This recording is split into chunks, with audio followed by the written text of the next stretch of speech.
In my hands is an absolutely overkill, most powerful known to man ever seen handheld. Yeah, let's talk about it.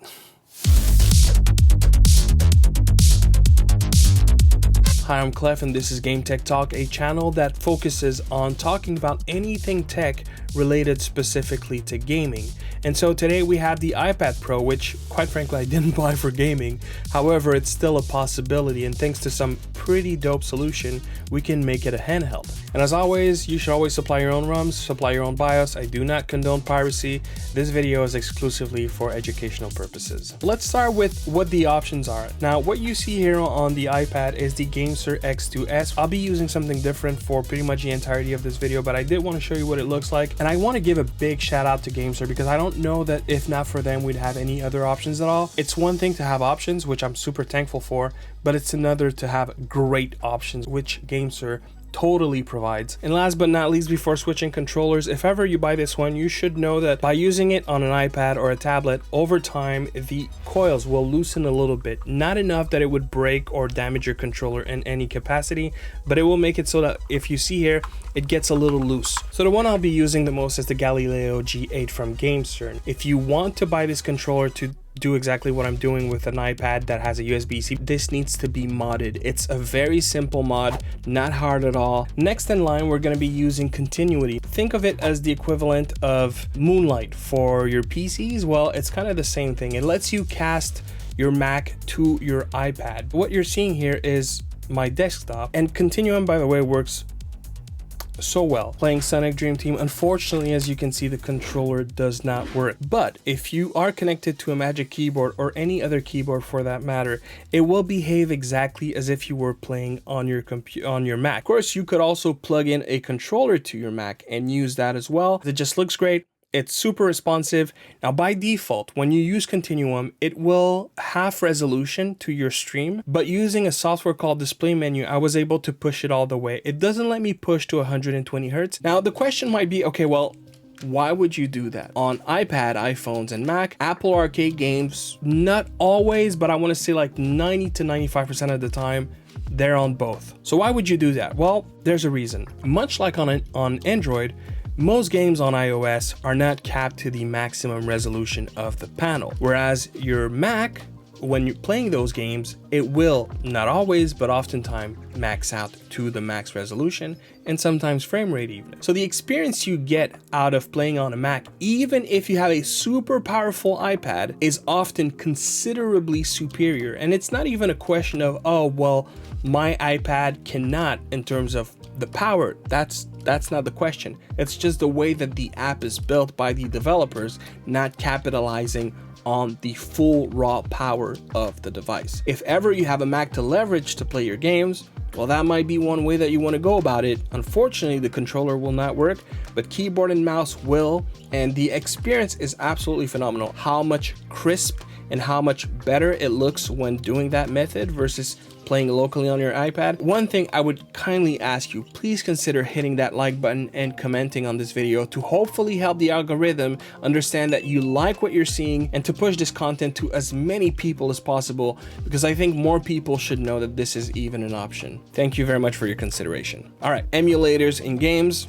But before, I'm just gonna remove the controller off of that Magic Keyboard. So to my knowledge, when making this video, there are 4 emulators that are currently on the App Store. Let's talk real quick about Delta iOS because we won't be using that one. It doesn't have an iPad specific app, so even if you try to increase it, you can like go a little bit bigger, but still it's not gonna capitalize the entire screen. Now, there's a solution to that. You can triple tap your screen and just scroll up like this, and you can zoom in a little bit and then you can move it like such.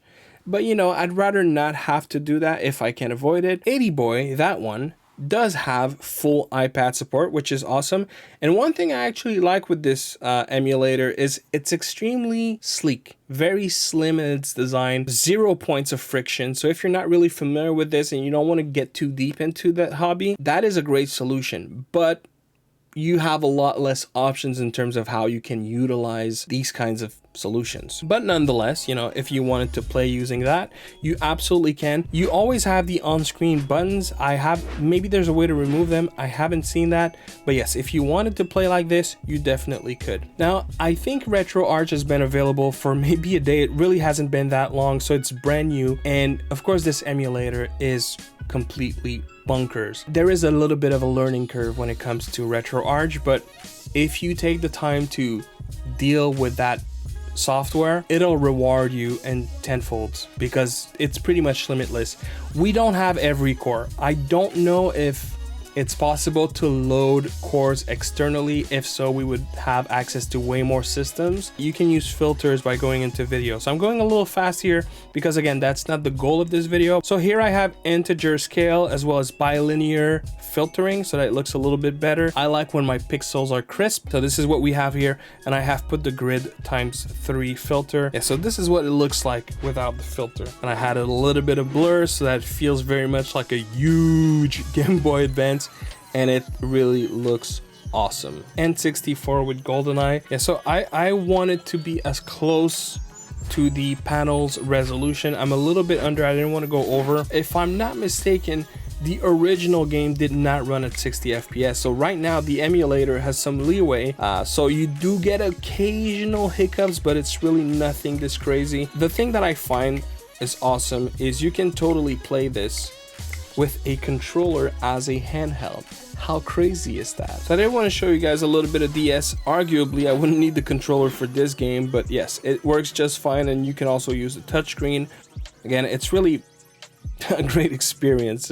Now there's a lot more systems that work. Some of them you'll have to import your BIOS. I'm pretty sure Saturn and PSX. So let's look at PPSSPP. Now, of course, that is a phenomenal emulator. It's always been highly revered. It plays so well, and this is no exception here. So right now, what you're seeing is at 8 times the resolution of PSP, and yes, it looks glorious.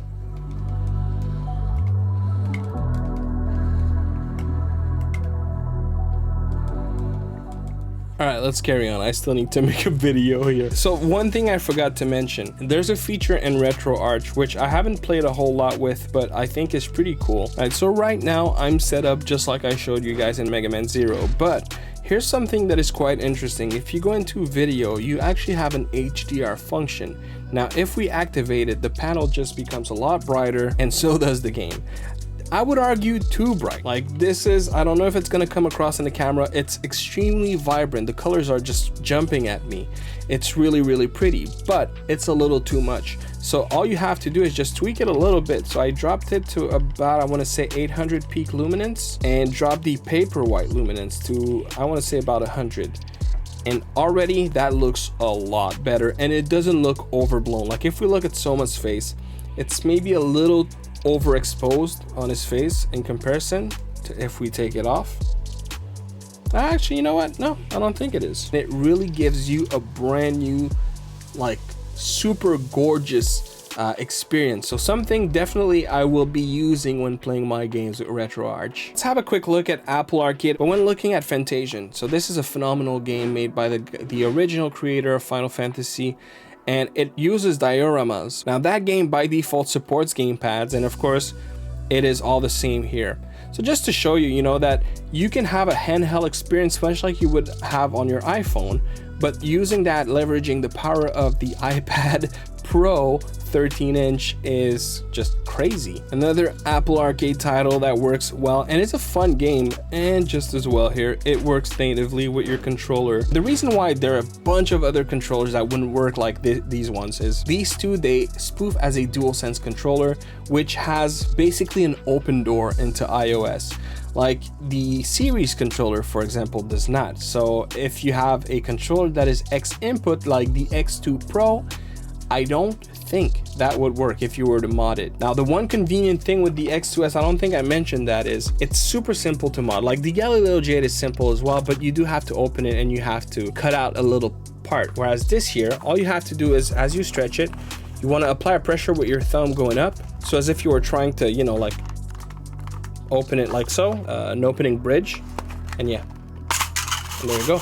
Of course, when talking about the power that the iPad Pro has, there's probably no better games than Genshin Impact to showcase that, and that is still the case. Now, of course, using a controller to play Genshin Impact on iOS is nothing new. It simply isn't.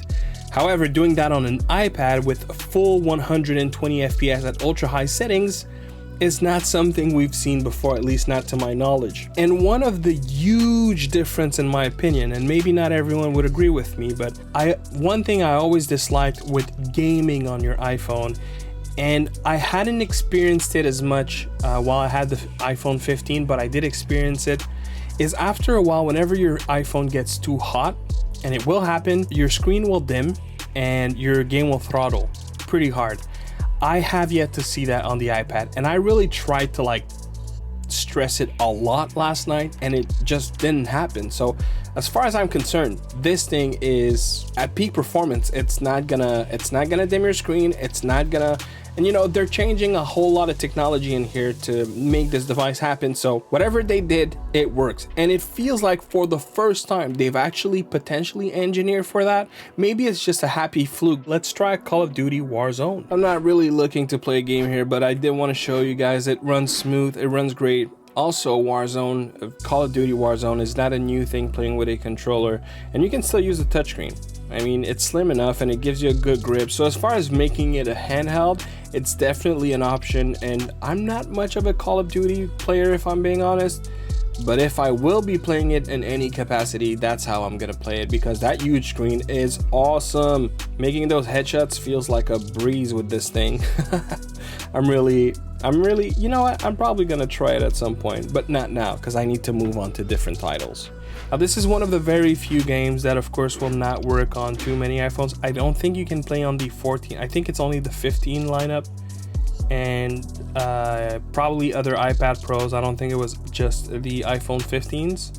As we are nearing the end of this video, I'm going to leave on some footage of different streaming services, because the Galileo G8 spoofs as a DualSense controller, and the DualSense controller pretty much has the key of the city when it comes to MFI and Apple's devices.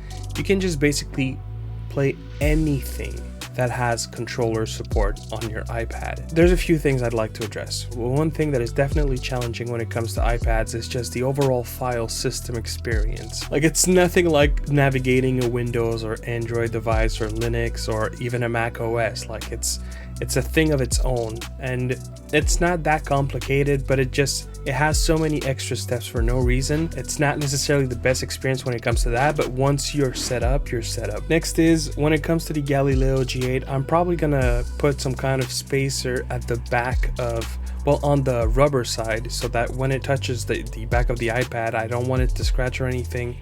Something to keep in mind if you ever pick that up as well. You may want to consider that too. I do wish the overall integration with ProMotion was a little different, but you know, it's always been like that since day one that we had 120 Hz on iPad Pros.